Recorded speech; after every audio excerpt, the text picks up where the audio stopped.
Good afternoon. It's a great pleasure for me to welcome Foreign Minister Yoon here today to Washington.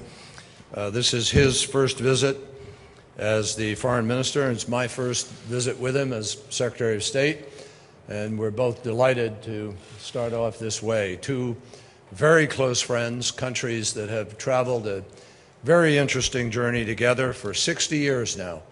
We celebrate the 60 years of this alliance. So for decades, the United States and the Republic of Korea, have worked side by side as allies. And we have, I think, stood up to a wide range of challenges over that period of time, not just in the Asia-Pacific, excuse me, but in other parts of the world as well. When you look back at our common commitment to democracy, to human rights, and to rule of law, it's no wonder that we have been such natural partners. Our alliance, which is in this moment of its 60th anniversary celebration, remains critical to American engagement in Asia, and it is a linchpin of peace and stability in the region. The United States is completely committed to deepening this relationship in the years ahead. And that's one of the reasons why I will be visiting Seoul next week, and the President of Korea of the Republic of Korea will be here in Washington to meet with President Obama in early May. Today we discussed all of the issues that you would obviously imagine we would, and even more.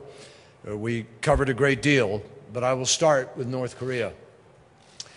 We've heard an extraordinary amount of unacceptable rhetoric from the North Korean government in the last days. So let me be perfectly clear here today. The United States will defend and protect ourselves and our treaty ally, the Republic of Korea. The Foreign Minister and I also think it's important to stay absolutely focused on our shared goal of a peaceful Korean peninsula, free of nuclear weapons. And we agree that improved relations between North and South would ultimately help to move us towards that goal. That is a stated goal of the new President of the Republic of Korea, and we look forward to working with her to achieve that goal. We also discussed our collaboration on global security issues.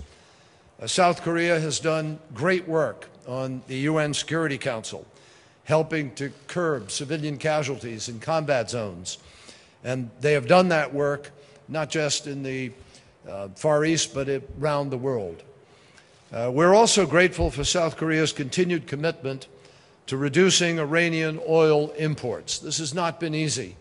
It's at a cost to their economy. It's difficult.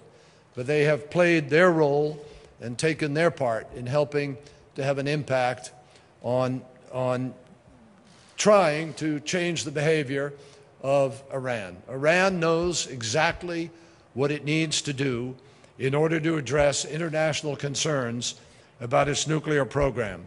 And it can start doing so next weekend in Almaty at the P5+1 talks. We also discussed ways to work more closely on the humanitarian crisis in Syria. And I thanked the Republic of Korea for their support on the humanitarian concerns in that area. We also have shared initiatives in sub-Saharan Africa, and we thank them for that. In terms of bilateral issues, the Foreign Minister and I both want to promote the smooth implementation of the U.S.-Korea Free Trade Agreement. This agreement is good for both countries, and it will strengthen our broad economic ties, it will spur growth, it will help create jobs in both countries and in both regions. We also had a good discussion on the bilateral civilian nuclear agreement. We have a long record of close cooperation on this issue, and we are committed to finding a workable, expeditious way forward.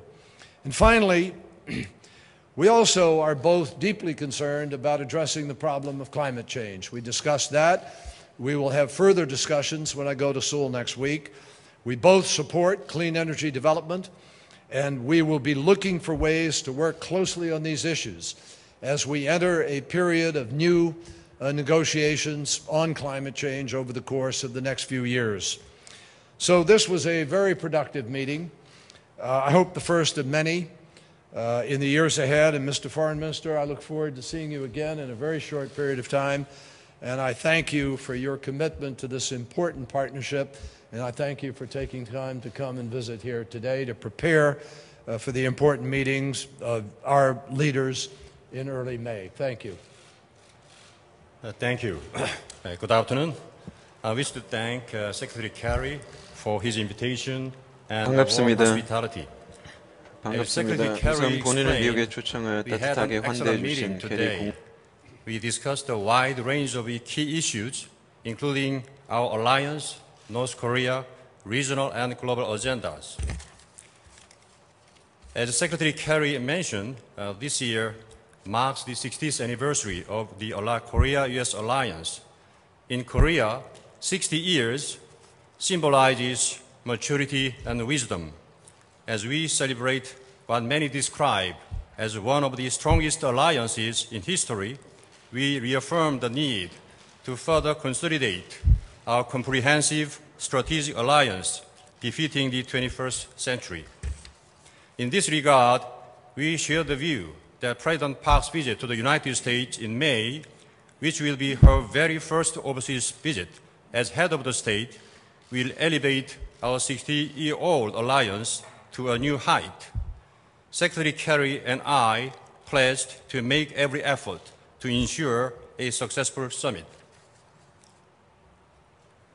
More than anything else, I discussed with Secretary Kerry the serious nature of the security situation on the Korean Peninsula, including North Korea's third nuclear testing, as well as the series of threats from the North. We agreed to further strengthen credible and robust deterrence vis-à-vis North Korea's nuclear and conventional provocations. In particular, the Secretary and I expressed satisfaction over the progress made in the tailored extended deterrence and the counter-provocation plan. I reaffirmed my government's strong commitment to work closely with the United States on North Korea policy.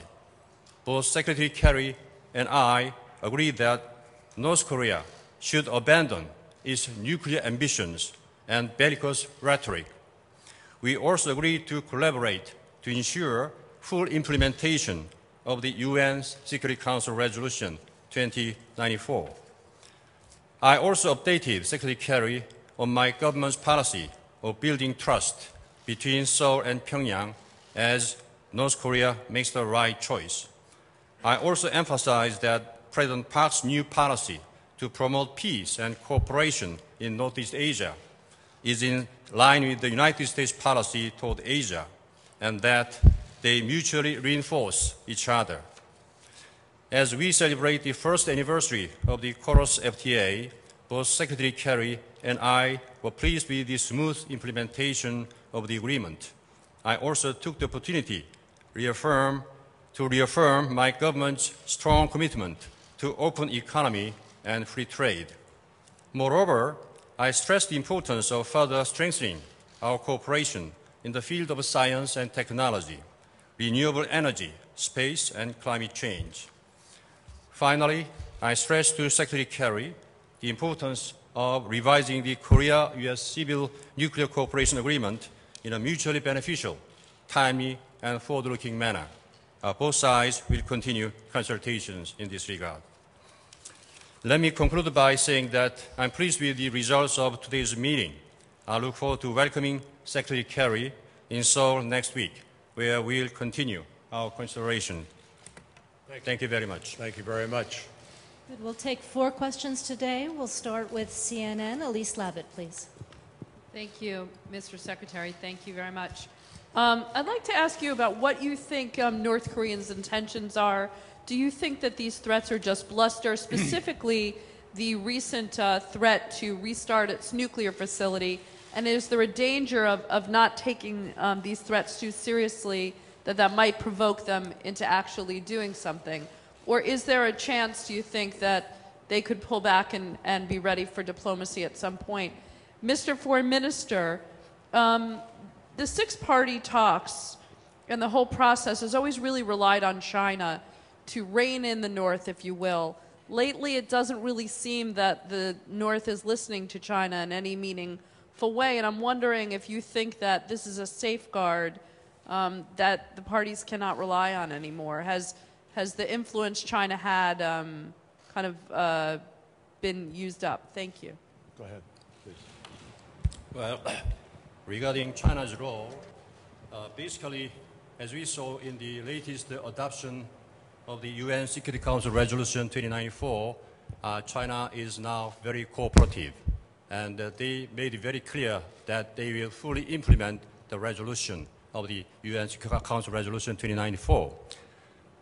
Regarding the six-party talks, actually in this resolution, six-party members and the members of the Council also made it clear the six-party talks is still a very useful tool to implement, to actually make efforts towards the denuclearization of the North Korea's nuclear weapons program. Even though this is a very difficult task, we believe that with China and with many members of the six-party talks, we should continue these efforts with patience. Thank you. I'm not going to speculate on what the intent is or whether there's a strategy or not a strategy. The bottom line is very simply that what Kim Jong-un has been choosing to do is provocative, it is dangerous, reckless, and the United States will not accept the DPRK as a nuclear state. And I reiterate again, the United States will do what is necessary to defend ourselves and defend our allies, Korea and Japan. We are fully prepared and capable of doing so. And I think the DPRK understands that. Now, that said,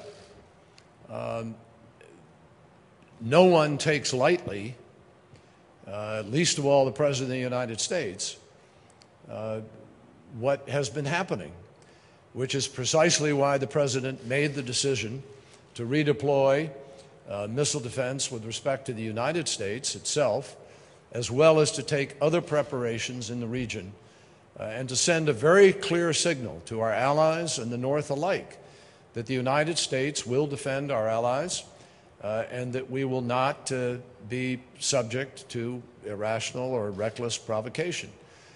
But, and here's an important but, we make it clear, as we have consistently, that the United States believes there is a very simple way for North Korea to rejoin the community of nations and make it clear that they want to pursue a peaceful path. And they can come back to the table and join all of those other countries, including their nearest neighbor and partner, China, obviously shared nearest neighbor with the Republic of Korea. But China, which has such an important role to play and which has always maintained a closer relationship to the North than any other country. So they have an option, and that option is to enter into negotiations for the denuclearization, which is China's policy also, and to begin to focus on the needs of their people, which we also have made it clear we are prepared to help them with if they will bring their behavior in line with the United Nations and global community requirements. So it's very simple. We are going to proceed thoughtfully and carefully, as the President has indicated, but we take nothing for granted, and we also are not indifferent to the meaning of these of the risks that are involved. Beg your pardon? Do you believe they'll restart their nuclear facility as they threatened to do? Well, first of all, if they restart their nuclear facility at Yangdong, that is in direct violation of their international obligations.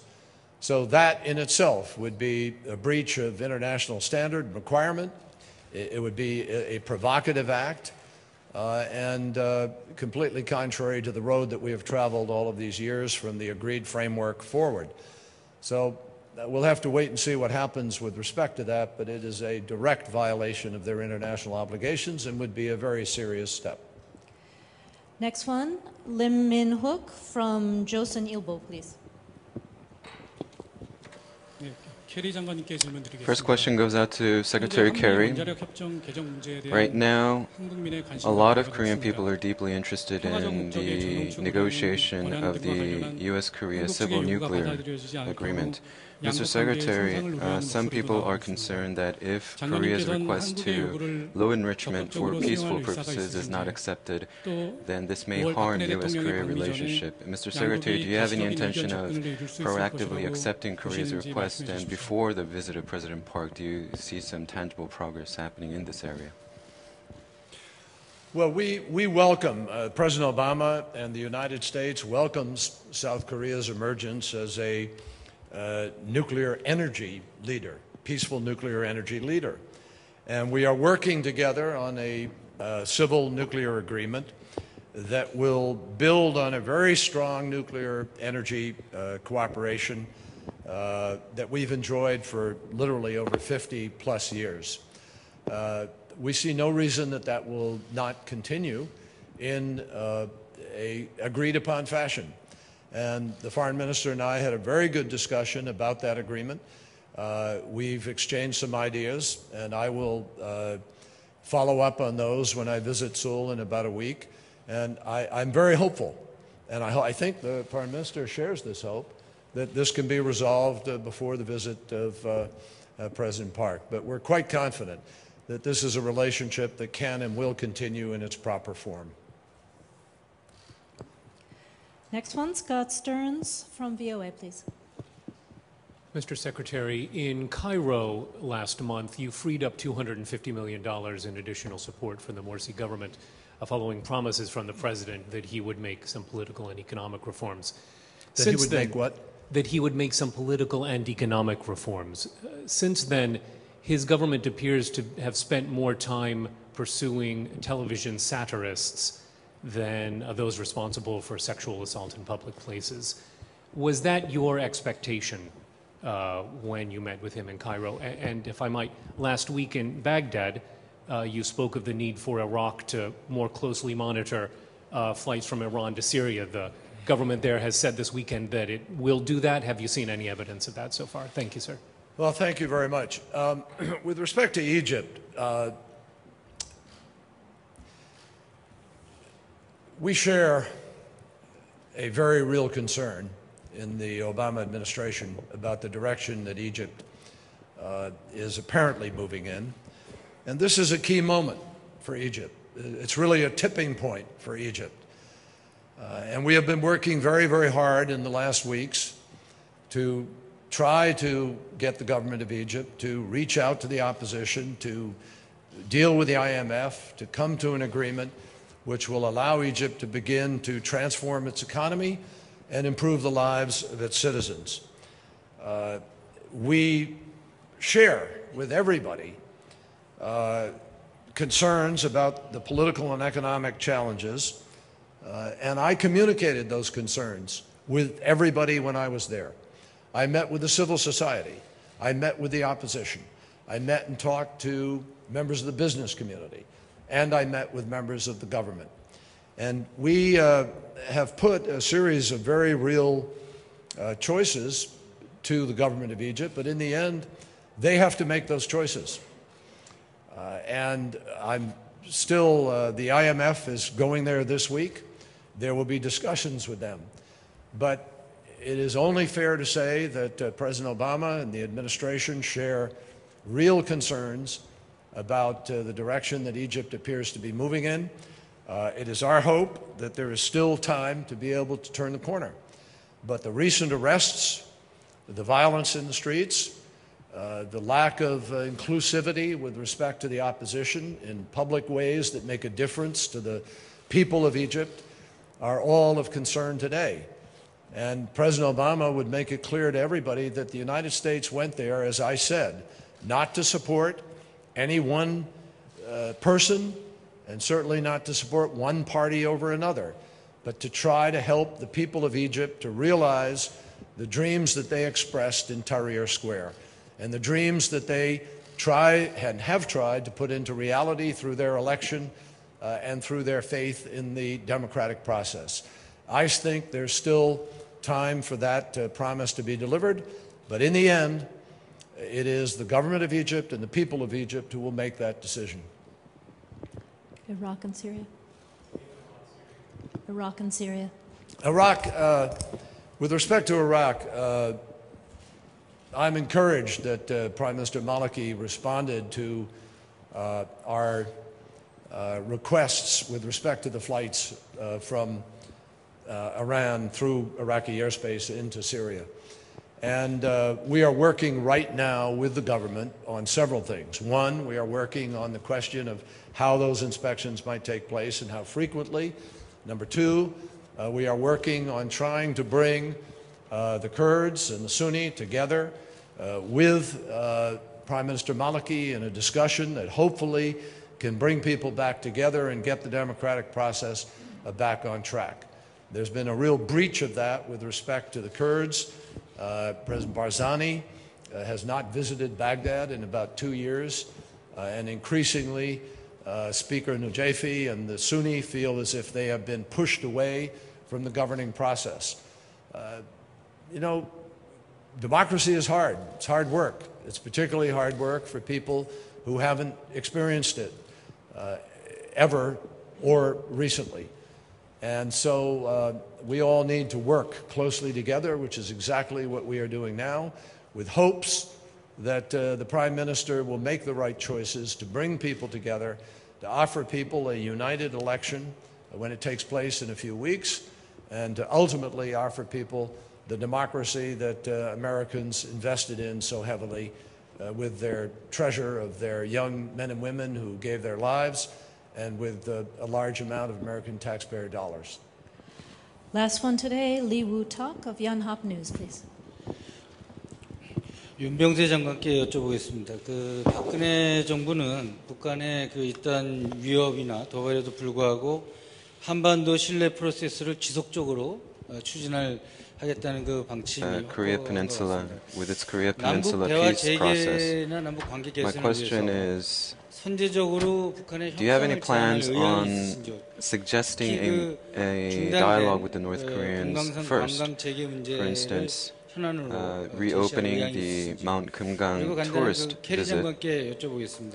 And my question going out to Secretary Kerry, ever since you were a member of the Senate, I know that you've always emphasized the importance of diplomacy and dialogue. I know that this was one of your standing principles.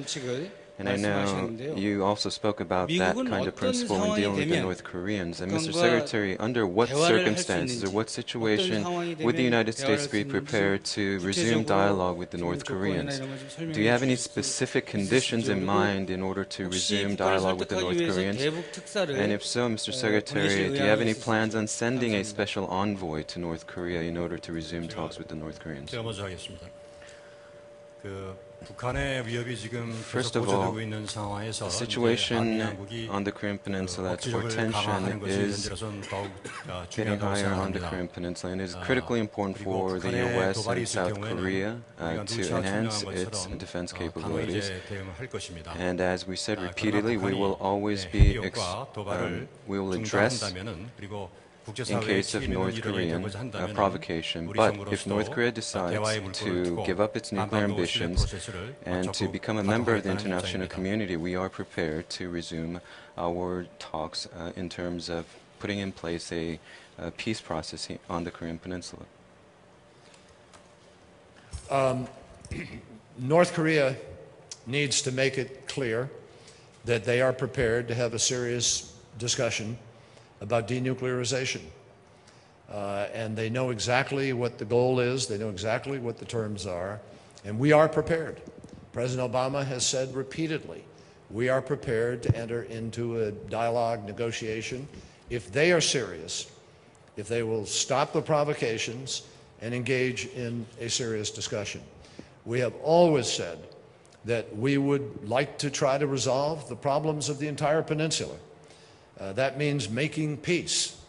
But making peace does not involve having a nuclear North and a disadvantaged Republic of Korea to the south.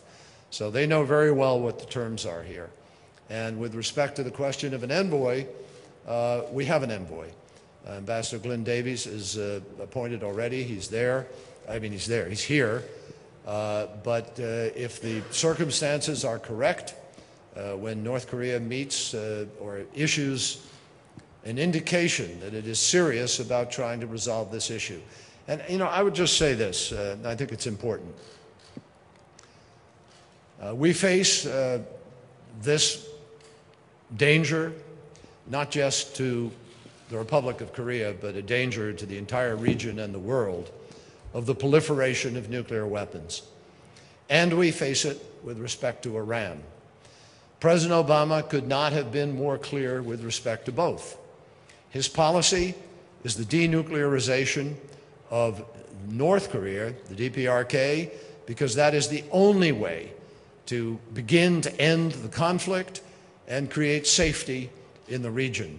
The last thing the world needs is more nuclear nations at the very time that the nuclear nations are trying to reduce their current numbers of nuclear weapons and control this danger. Secondly, we face the question of Iran. And Iran knows very well it has an opportunity this weekend. The Iranian people are a great people. They have a long, long history, many times longer than the United States of America, thousands of years. They have an ability to rejoin the community of nations, to get out from under this isolation, if they will choose the simple ways of proving, as other nations prove, that they have peaceful nuclear energy. It's that simple. It's not complicated. And our hope is that that initiative can begin in earnest this weekend in Almaty, where we will have a team prepared to negotiate, and that in the days ahead we can reach an understanding that will also move, as we are trying with respect to the Korean Peninsula, to make the world safer. That's what this is about. It's not about, we have no ambitions there, and I think they know that. We want to see a peaceful community of nations trading with each other, working to improve the lives of their citizens, and that is in direct contrast to the North, which maintains gulags, has thousands of political prisoners, treats people in the most inhumane way, and now starves their people in order to build nuclear weapons. That couldn't be a bigger choice, and that's the choice that we are standing here presenting to the community of nations that have made a different choice. Thank you very much. Thank you. Thank you. Thank you.